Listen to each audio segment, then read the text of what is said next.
Assalamualaikum warahmatullahi wabarakatuh. Salam sejahtera bagi kita semua.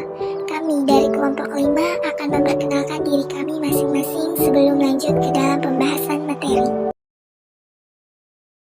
Baik, perkenalkan, nama saya Irwan Hisrudiarno dari program studi ilmu hukum kelas 004 dengan NIM 2110 1020 0843. Assalamualaikum warahmatullahi wabarakatuh.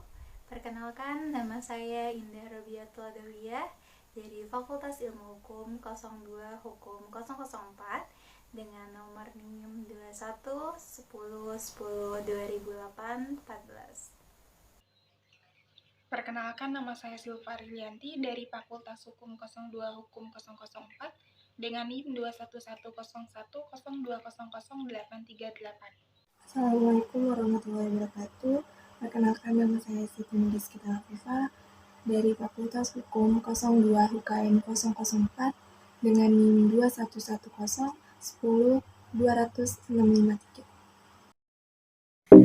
Pada kesempatan kali ini, kami akan menyampaikan materi mengenai mata kuliah Hukum Tata Negara yang bertemakan pembentukan LPNK dan LNS yang ada di lingkungan eksekutif.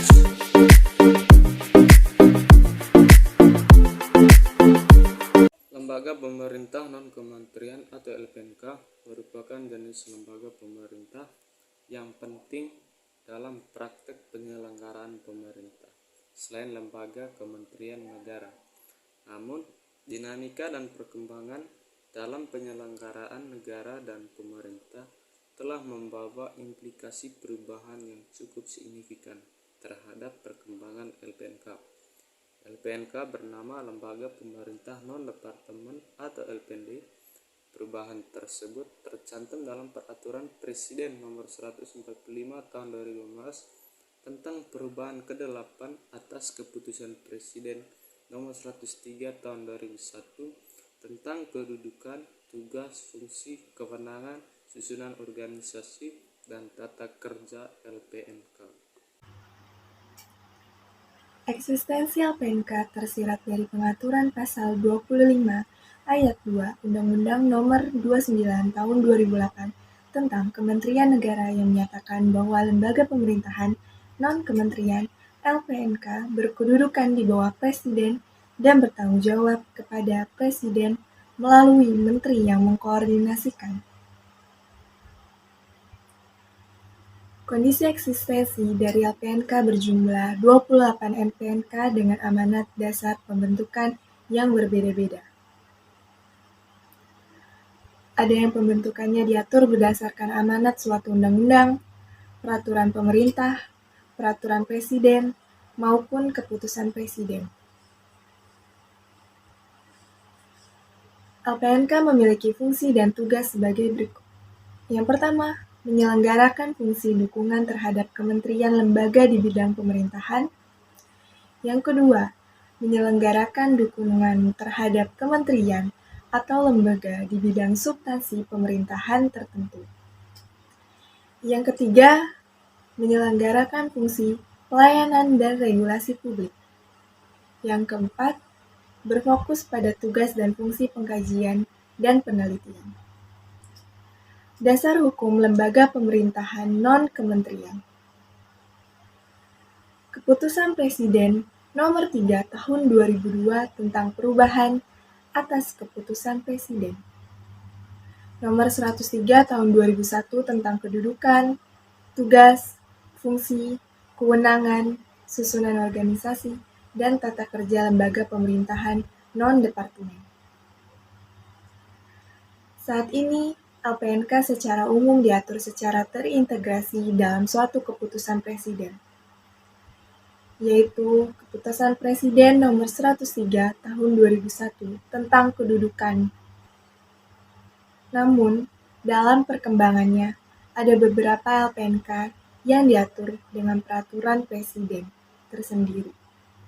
Secara keseluruhan, hingga saat ini telah terbentuk 28 LPNK, seperti yang telah diungkapkan Magindan. Terkait telah banyak terjadi pembiasan sehingga batas-batas yang membedakan LPNK dengan lembaga pemerintahan yang lain menjadi semakin kabur, bahwa permasalahan tersebut menjadi semakin kompleks.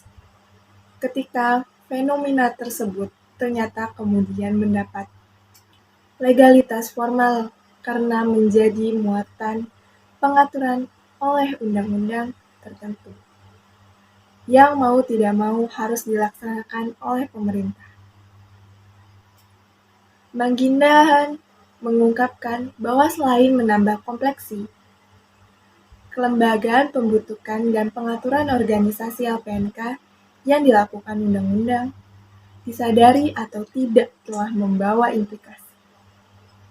Terjadi pergeseran cukup mendasar mengenai kewenangan pembentukan LPNK yang semula merupakan hak prerogatif Presiden selaku pemegang kekuasaan pemerintah menjadi kewenangan bersama antara Presiden dan DPR. Lembaga non-struktural atau LNS ini dibentuk melalui peraturan perundang-undangan untuk menunjang fungsi pemerintahan dan negara yang dapat melibatkan unsur-unsur pemerintahan, swasta, dan masyarakat sipil, serta dibiayai oleh anggaran negara. Dan LNS ini tidak dibentuk berdasarkan Undang-Undang dengan nomor 39 tahun 2008, tapi dalam penyelenggaraan dinamika negara dan pemerintahan terdapat fungsi lain.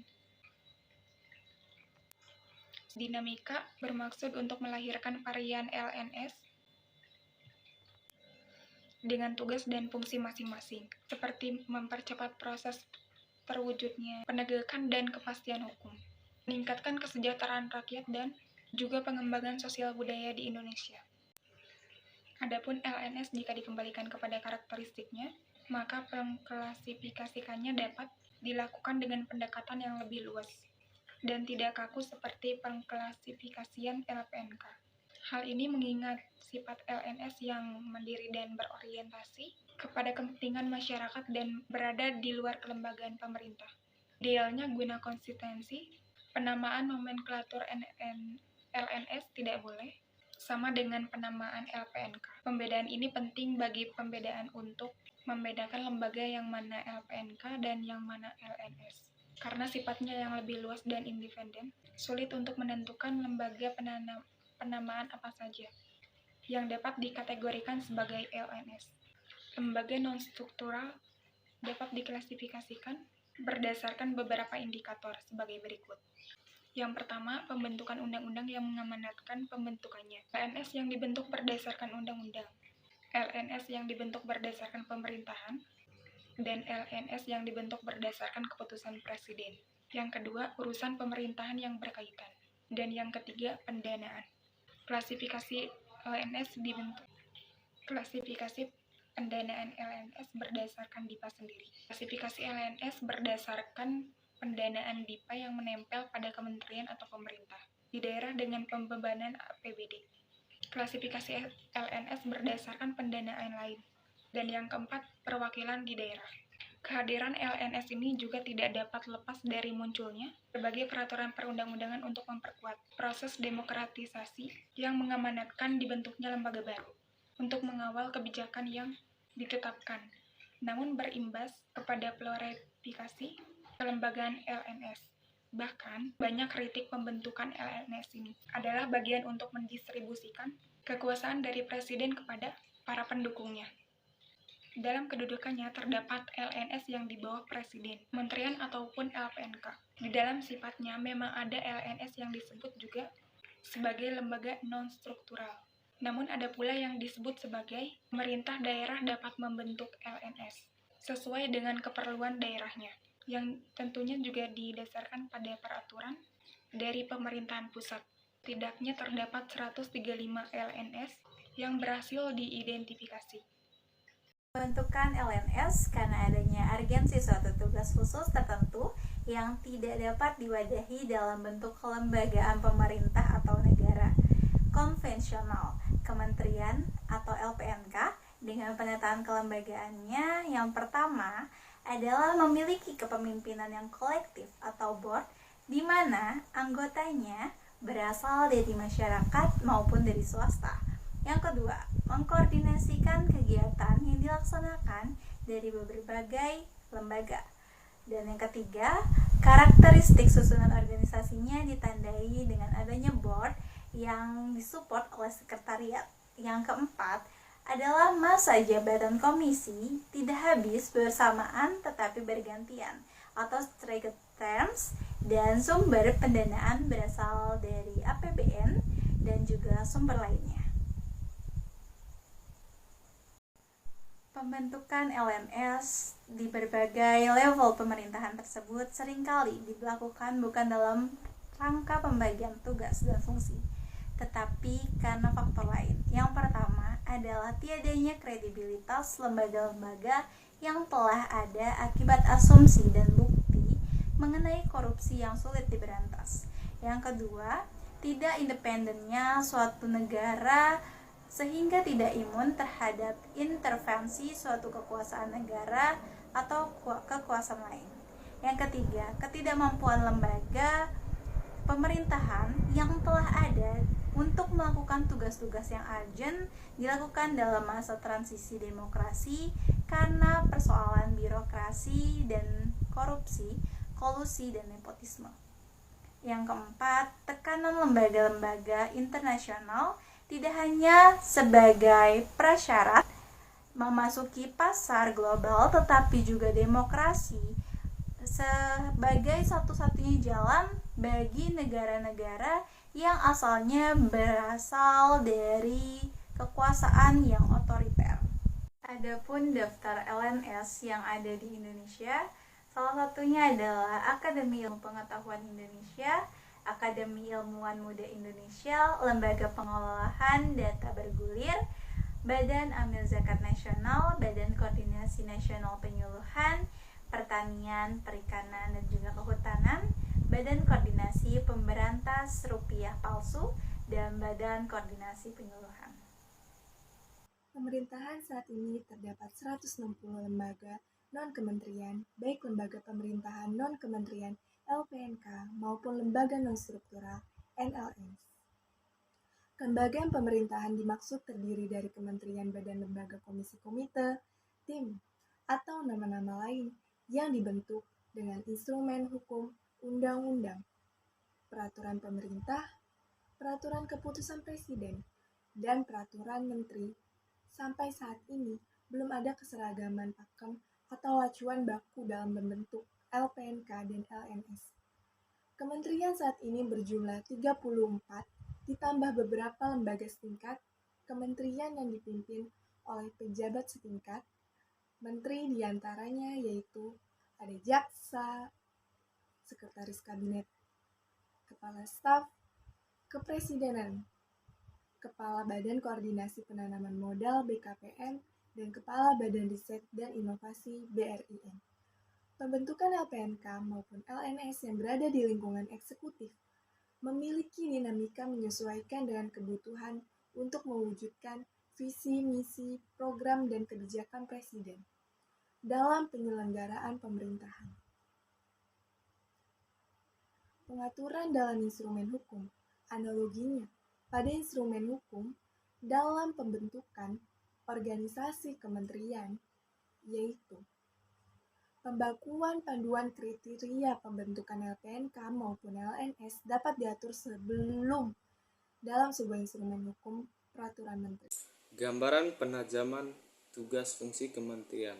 Jenis tugas fungsi kementerian yang belum atau tidak mencakup tugas fungsi kementerian apakah bersifat teknis, eksekutorial, atau bersifat advisory. Nama nomenklatur yang dapat digunakan sesuai dengan jenis tugas dan fungsinya. Struktur organisasi lembaga sesuai jenis tugas fungsinya. Apakah dapat diisi pejabat struktural eselon 1 dan seterusnya atau tidak. Kedudukan lembaga sesuai tugas dan fungsinya. Apakah berada di bawah koordinasi kementerian atau dapat langsung berada di bawah presiden. Cara pemilihan pimpinan atau kepala lembaga sesuai jenis tugas fungsinya, apakah dapat dipilih langsung oleh presiden atau dapat diusulkan oleh menteri kepada presiden. cara pengisian pejabat atau pegawai lembaga sesuai dengan tugas dan fungsinya, hak keuangan pimpinan dan pejabat atau pegawai lembaga sesuai jenis tugas dan fungsinya, apakah dapat diberikan setingkat menteri atau hanya setingkat eselon 1, dan anggaran lembaga sesuai jenis tugas dan fungsinya, apakah melekat pada kementerian induk atau menjadi bagian dari anggaran mandiri. Karakteristik yang dapat disematkan dalam setiap pembentukan lembaga baru dalam menyusun atau mendesain lembaga baru sehingga keseragaman standar tersebut dapat terwujud dalam sistem pemerintahan Indonesia.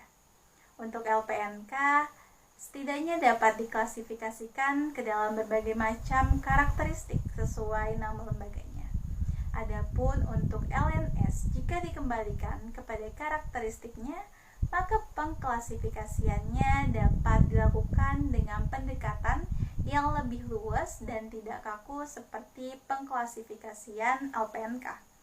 Hal ini mengingat sifat LNS yang mandiri, yang berorientasi kepada kepentingan masyarakat secara langsung, serta berada di luar kelembagaan pemerintah.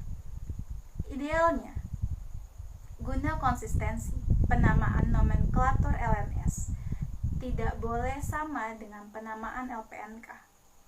Pembedaan ini penting untuk membedakan mana lembaga yang tergolong LPNK dan mana lembaga yang tergolong LNS.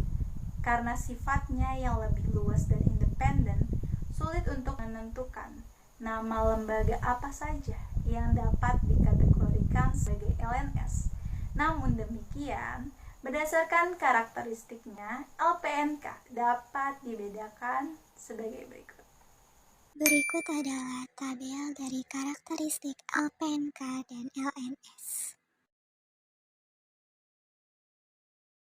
Jadi kesimpulannya, pembentukan lembaga khusus yang menangani pembentukan peraturan perundang-undangan oleh kementerian akan mampu mengatasi persoalan regulasi di Indonesia. Dengan catatan, pertama, peraturan pelaksanaan perundang-undangan nomor 12 tahun 2011 dengan dilakukan oleh semua stakeholder, baik itu kementerian atau LPNK dan pemerintahan daerah, provinsi, kabupaten atau kota. Kedua, lembaga pembentuk perundang-undangan diberikan ruang untuk pemerkasa secara langsung dalam penyusunan RUU dari pemerintah, rancangan peraturan pemerintah, dan rancangan peraturan presiden yang terkait dengan urusan di bidangnya. Ketiga, penempatan lembaga merupakan orang yang tahu cara mengatasi persoalan regulasi di Indonesia. Keempat, pembentukan sistem dan organisasi yang disesuaikan dengan tuntutan aktual dalam mengatasi regulasi. Kelima, perlu adanya standarisasi tugas dan fungsi kelembagaan, standarisasi hasil. Feeling so high, feeling so alive.